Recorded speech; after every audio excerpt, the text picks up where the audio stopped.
নমস্কার, আমি সমিতা শাস্ত্রী। আজকে আবার আপনাদের কাছে এসেছি একটা নতুন বিষয় নিয়ে আলোচনা করতে। বিষয়টি খুবই গুরুত্বপূর্ণ এবং দরকারি, যেটা আপনাদের দৈনন্দিন জীবনে অনেক কাজে দেবে।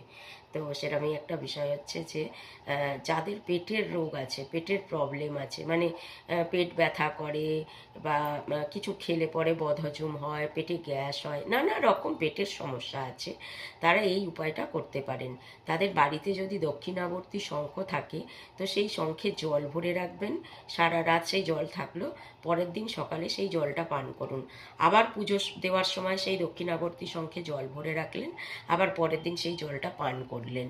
তা আপনারা যদি এই দক্ষিণাবর্তী শঙ্খের জল প্রত্যেক দিন পান করতে পারেন, এরকম যদি আপনারা 3-4 মাস করতে পারেন, তাহলে কিন্তু আপনার পেটের সমস্যা একদম সমাধান হয়ে যাবে। তো আপনারা বাড়িতে অবশ্যই দক্ষিণাবর্তী শঙ্খ রাখুন, তাতে জল ভরে সেই জল পান করুন এবং দেখুন যে আপনার ঘরের মঙ্গল হচ্ছে এবং আপনার শরীর সুস্থ থাকছে। তো আপনারা সেটা করুন। ভালো থাকুন।